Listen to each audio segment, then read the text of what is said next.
знаете всички. Ами да, тук повече от 10 дни стават протести в България и мисля, че всичките сте осведомени.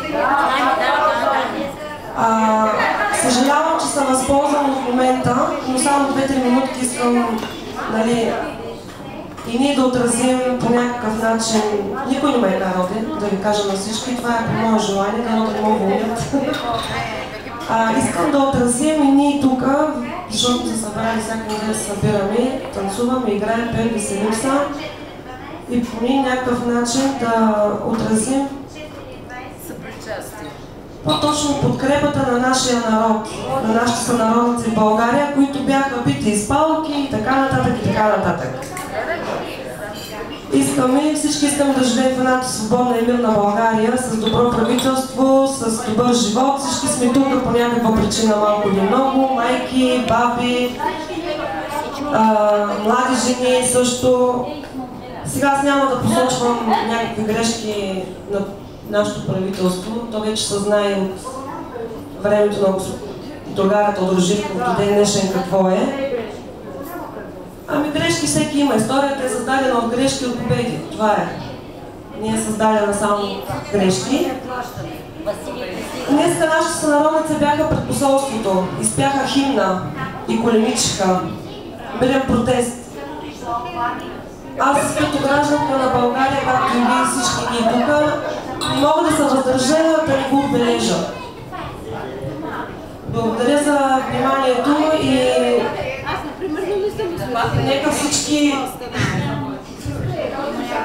Ти за какво годуваш? Защото в цяла Европа българите се вдигат. Испания, Англия, Кипър... Да, наистина. Народа се надигна и всичко е лошо, ама... Навсякъде всички, пред местно и билото пред посолство, днеска в определени часове са започнали от 10 часа до 3 след обеда.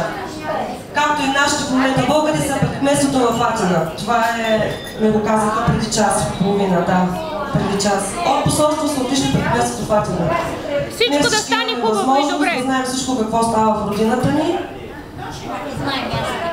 И за това какво имаме телевизия, стои.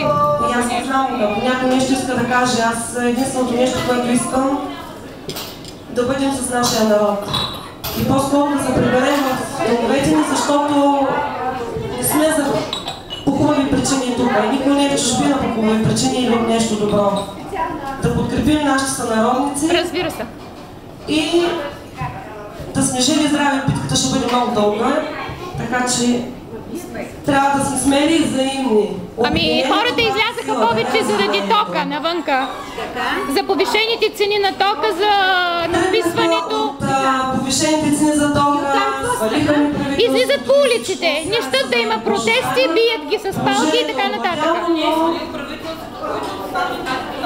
Подаде оставка, но не е приета. Защото народа я поиска. Тук става въпрос. Аз искам единствено да говоря за партии. Не знам за сега, но... за народниците ни, които излязоха на улицата в неделя, предната неделя, когато бяхме тук, 30 000 човека във Варна се вдигнаха. Цяла България се вдигна. Всички градове. Всички ние пращаме пари в България. Плащаме... Ами защото не искат да протестират?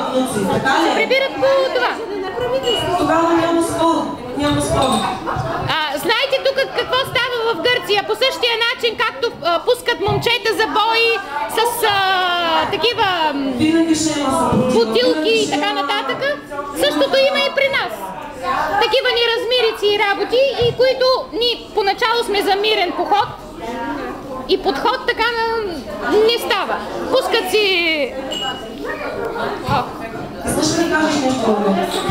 Не. Някой иска нещо за аз говоря тук с момичета. Добре, а сега след тези мои думи, надявам се всички сте за. Ще чуете нещо, което всеки българин, който е горд, че е българин, се нарича българин. Айде, напред народе възродение!